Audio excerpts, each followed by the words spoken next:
tempat yang telah disiapkan.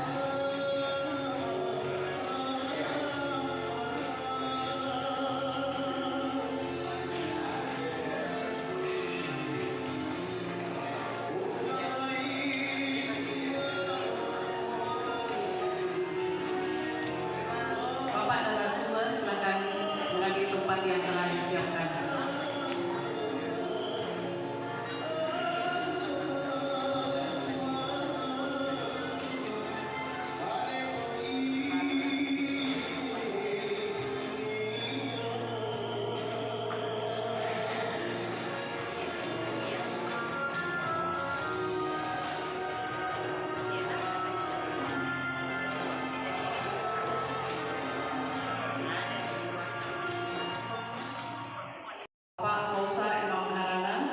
Kepala Perwakilan Bank Indonesia Sulawesi Selatan. Yang kami hormati Bapak Arya Jody Listio, narasumber dari Bank Indonesia. Yang kami hormati Bapak Insinyur Haji Akbar Muin MSI, narasumber FGD. Yang kami hormati moderator FGD Bapak Asrul Makaraus SE, Bapak dan Ibu hadirin sekalian yang berbahagia. Puji dan syukur kehadiran Allah Subhanahu wa Ta'ala atas segala nikmat, kesempatan, dan kesehatan. Kita dapat berkumpul di tempat ini untuk menghadiri fokus grup diskusi FGD dengan tema Outlook Ekonomi dan Bisnis Syariah yang terlaksana hari ini Senin tanggal 15 Mei 2023 di Aula Jumat. Mengawali acara kita pada pagi ini, marilah kita bersama memanjatkan doa yang akan dipimpin oleh Adi Ahmad Afan Madurrahman. Kepada Ananda disilakan. Salam sejahtera untuk kita semua. Marilah kita menundukkan hati untuk memanjatkan doa kepada Allah, memohon pengampunan dan keberkahannya agar apa yang akan kita lakukan di hari ini hingga selesai mendapat ridho darinya. Amin. A'udzu billahi minasyaitonir rajim. Bismillahirrahmanirrahim. Alhamdulillahi rabbil alamin. Hamdan syakirin, hamdan na'imin, hamdan yuwafi ni'amahu wa yukafiru mazidah. Ya Rabbana lakal hamdu kama yanbaghi li jalali wajhikal karim wa 'azimi sultanik. Allahumma shalli wa sallim ala Muhammad wa ala alihi wa sahbihi ajma'in. Allahumma ya Allah, ya sami'ud du'a. Pada siang hari yang berbahagia ini, dengan segala kebesaran dan keagungan asma-Mu, kami dengan hati yang tertunduk menghaturkan munajat kehadirat-Mu. Kami adalah hamba-Mu yang lemah, hanya berkat kemurahan dan kasih sayang-Mu ya Allah, kami dapat berkumpul di tempat yang bersahaja ini untuk melangsungkan kegiatan diskusi publik. Padamu kami memohon ya Allah, jadikanlah kegiatan kami ini penuh berkah, ridho dan cinta-Mu. Jadikanlah kami orang-orang yang tangguh dan berilmu tinggi sehingga kami dapat menyelesaikan rangkaian kegiatan kami ini. Ya Allah, mudahkanlah urusan kami, berikanlah kami kecakapan berbicara sehingga kata-kata itu dapat dipahami oleh sesama. Ya Allah yang Majid, jadikanlah majelis kami ini sebagai ladang amal kami, bukan menjadi kegiatan ala kadarnya dan seremonial belaka. Jadikanlah kegiatan kami ini juga sebagai wujud ibadah kepada-Mu agar kami dapat bermanfaat kepada sesama manusia. Ya Allah, ya Tuhan kami, Engkau tahu bahwa kami berkumpul cintanya, tunjukkanlah jalannya, penuhilah ia dengan cahaya yang tiada redup, dan lapangkanlah dada-dada ini dengan iman yang berlimpah kepadamu. Allahumma ighfir lana wa liwalidayna warhamhuma kama rabbayana shighara.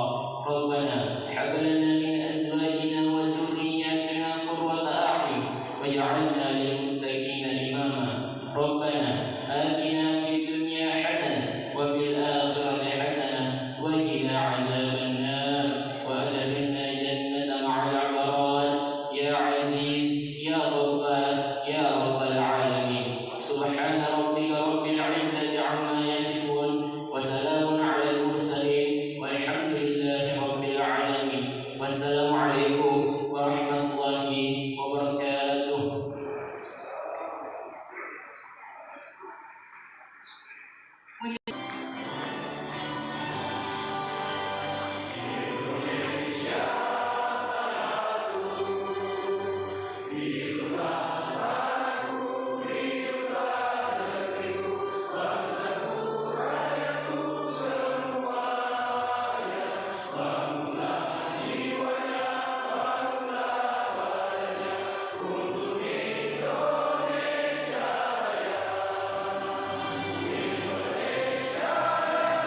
Bismillahirrahmanirrahim.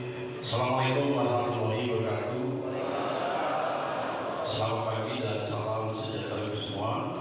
Tentunya pertama-tama yang sama kita hormati dan kita banggakan tuan rumah Bapak Dr. Haji Agus Syara selaku Wakil Ketua Komisi 11 DPR RI, kemudian juga moderator, narasumber, dan juga nanti dari kakak Pak Jody, Asisten Direktur PBI Sosial, dan juga tentunya Bapak-Bapak Ibu sekalian yang kami hormati. Pertama-tama tentunya bersyukur kepada Allah Taala pada pagi hari ini, siang hari ini kita nanti akan sama-sama melakukan FGD tentang prospek ataupun outlook perekonomian dan juga ekonomi syariah. Tentunya kita bicara dalam konteks sosial. Dan pertama juga terima kasih sama-sama kita berdiskusi bagaimana mendorong perekonomian syariah di Sulsel ini. Bapak Ibu sekalian yang hormati, tentunya ini adalah tepat sekali bagaimana kita saatnya cara mendorong perekonomian syariah ini. Kenapa saya bilang tepat? Karena sebetulnya Sulsel ini adalah daerah dan juga timur itu yang sangat potensial untuk mendorong perekonomian syariah. Tadi kita baru baca dan bicara dengan Pak Agus Syara dan juga kawan dari Kumba, itu bagaimana besarnya potensi di Sulsel ini untuk meningkatkan perekonomian syariah. Kita mulai dari pertanian. Kita ini ada potensi yang sangat besar untuk mendorong perekonomian halal. Dan ini juga tentunya sejalan dengan arahan daripada kita ada namanya KNKS, yaitu Komite Nasional Ekonomi Syariah, di mana adalah diketuai Pak Jokowi dan tentunya juga Ketua Harian adalah Wakil Presiden. Beliau mengarahkan kepada kita semua, di sini ada namanya KDEX, Komite Daerah. Dan tentunya kami berharap dengan seluruh upaya-upaya kami dengan bekerjasama dengan stakeholder termasuk Bapak-Bapak Ibu sekalian dalam kerangka kita namanya adalah Komite Daerah Pengembangan Syariah, kita bisa mengoptimalkan peluang-peluang tadi itu, potensi tadi itu, sehingga Sulsel harapan kami nanti akan menjadi pusat ekonomi syariah di Indonesia gitu. Di mana nanti dari sinilah ekonomi syariah itu akan didorong, mulai dari sektor realnya, kemudian keuangannya juga, kemudian juga yang jasa lainnya. Barangkali itu dari kami. Sekali terima kasih Pak Nur Saran sudah menggagas acara FGD ini. Mudah-mudahan nanti kita bisa sama bisa mendorong ekonomi syariah dan pertumbuhan ekonomi Sulsel ini lebih kuat lagi dan lebih sustain lagi, dan tentunya adalah lebih berkualitas. Barangkali itu dari kami. Sekali terima kasih. Wassalamualaikum warahmatullahi wabarakatuh.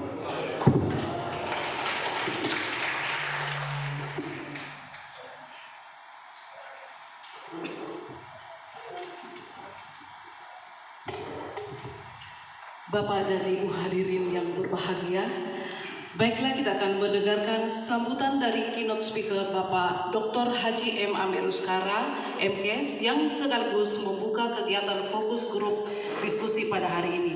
Kepada Bapak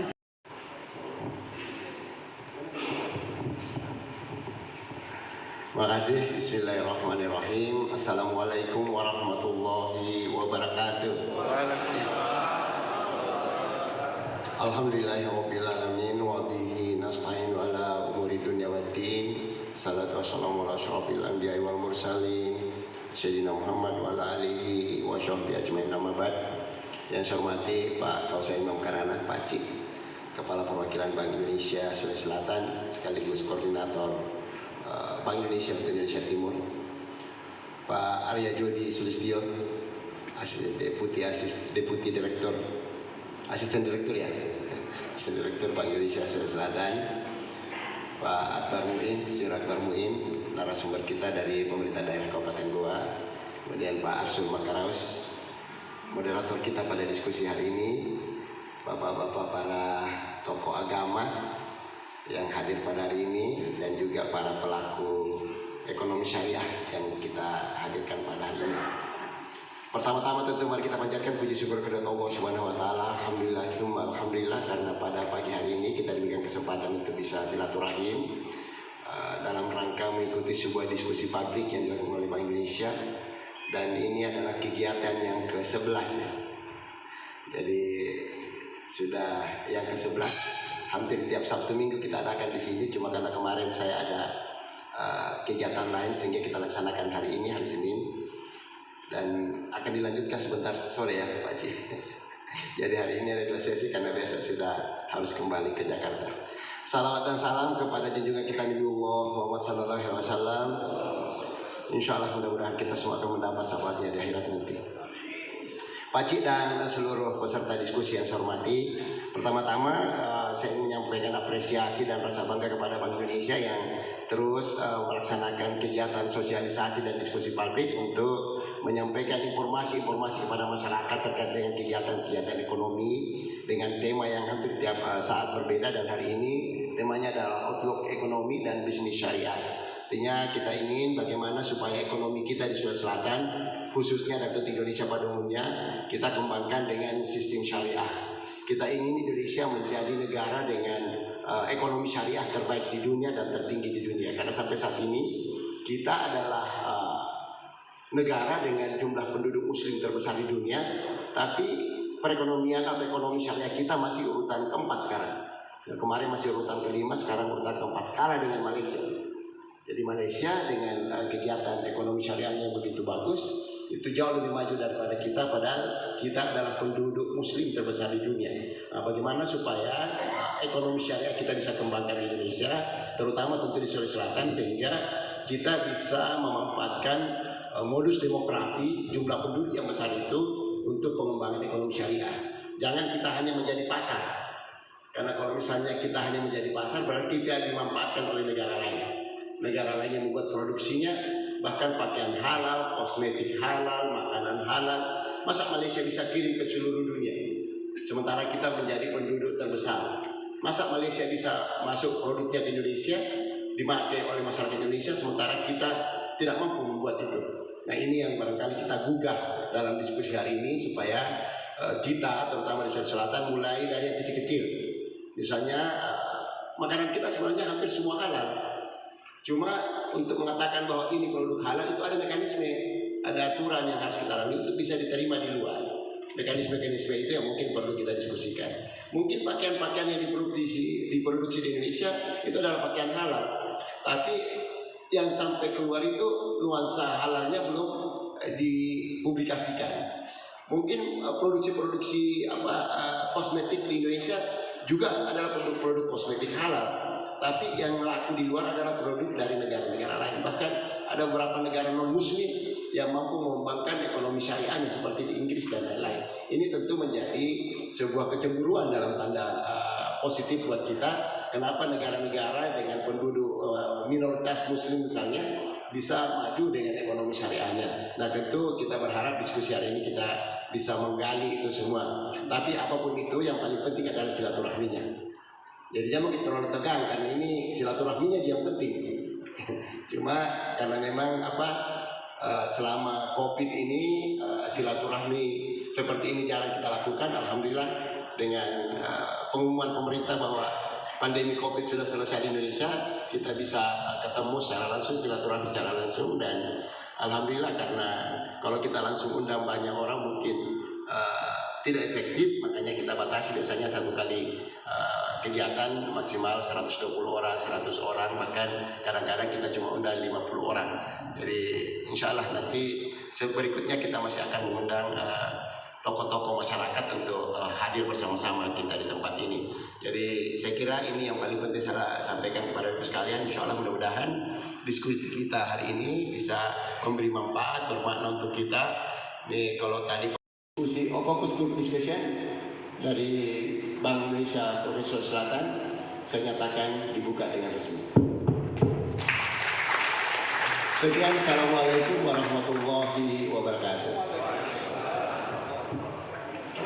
Sambutan ini yang dirangkaikan dengan pembukaan FGD Outlook Ekonomi dan Bisnis Syariah, maka selesailah rangkaian acara pada hari ini. Kita akan memasuki pada acara inti yang akan dipandu oleh Bapak Moderator, Bapak Asrul Makarau SN. Terima kasih. Wabillahi taufiq wal hidayah. Wassalamualaikum warahmatullahi wabarakatuh.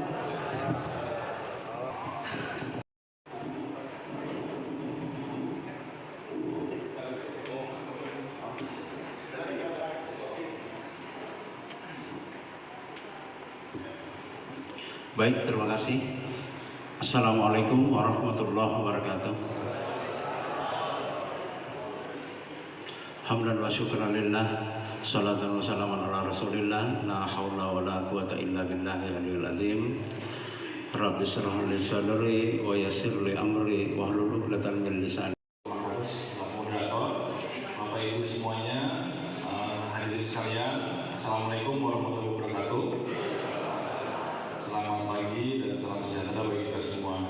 Mohon izin saya sambil duduk. Saya biasa dipanggil Jody saja. Nama lengkap saya memang Arya Jody Listio, tapi biasa dipanggil Jody.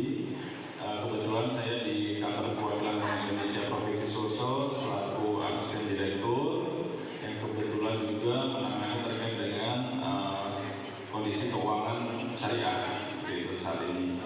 Nah, Bapak Ibu semua, pada kesempatan pada pagi hari ini izinkan kami sedikit men-sharingkan kira-kira perkembangan kondisi syariah itu seperti apa.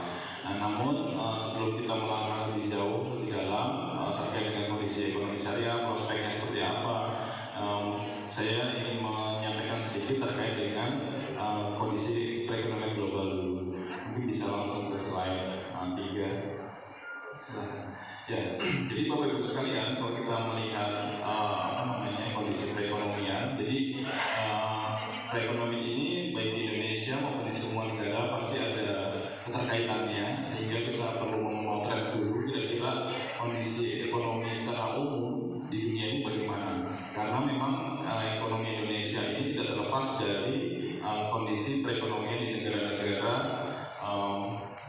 partner bisnis kita seperti itu.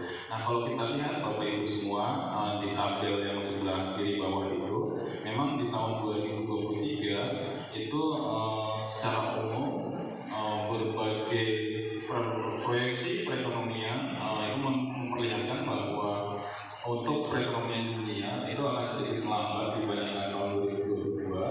Jadi dari angka 3,0% di tahun 2022 menjadi 2,6%. Dan kalau kita lihat lebih dunia ini di tahun 2023 itu ditopang oleh negara-negara yang berkembang seperti itu semua.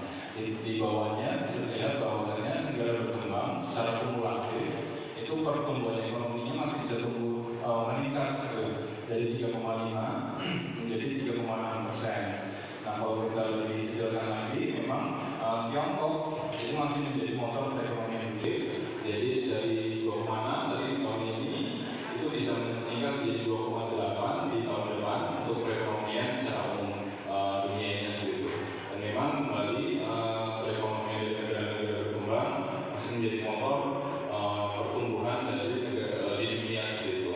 Dan ini juga tidak terlepas dari berbagai kondisi ekonomi global Bapak Ibu semua. Rusia Ukraina masih terpengaruh, kemudian ada beberapa kondisi-kondisi lain yang mempengaruhi seperti inflasi secara global karena ada krisis di Ukraina, kemudian mempengaruhi dari kondisi-kondisi ketersediaan pangan, kemudian ketersediaan minyak dan sebagainya, harga minyak dunia. Itu menyebabkan kondisi dinamika ekonomi global ini masih terjadi seperti itu. Nah, kemudian kalau kita lihat di slide berikutnya, dengan kondisi tersebut ekonomi Indonesia sebagaimana. Nah, ini dari berbagai prediksi juga termasuk juga dari Bank Indonesia terlihat bahwasannya memang di Indonesia sendiri ekonominya masih cukup terjaga. Kita lihat secara lebih detail peranan dari konsumsi, kemudian investasi dan juga ekspor itu masih menjadi penopang perekonomian secara nasional di tahun 2023 hingga tahun 2024. Meskipun tadi kami seperti yang dijelaskan di awal bahwa kondisi ekonomi global itu masih belum baik, dan ini juga tidak terlepas dari inflasi yang cukup positif. Jadi prediksi ramalan cuaca, El Nino dan sebagainya itu masih memperkirakan ada pengaruhnya di pertanian seperti itu, sehingga potensi-potensi tekanan harga dari sisi cenderung turun, tapi ada beberapa potensi resiko yang perlu kita waspadai seperti itu. Nah, mungkin bisa langsung ke slide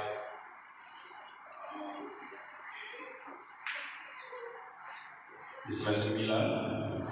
Jadi setelah kondisi ekonomi nasional, bagaimana dengan ekonomi sosial? Jadi kalau kita bicara ekonomi sosial, di slide 9 ini, ya, ini kami memperkirakan bahwasannya kondisi ekonomi nasional tadi, jadi masih cukup terjaga positif. Kami memperkirakan dari Bank Indonesia di tahun 2023 itu ekonomi sosial ada di kisaran 4,6 sampai 5,4, jauh lebih tinggi dibandingkan dari tahun 2022 seperti itu. Nah, sehingga kondisi ke depan kami berharap bahwasannya ekonomi di wilayah Sulawesi Selatan ini bisa dirasakan juga dan berimplikasi secara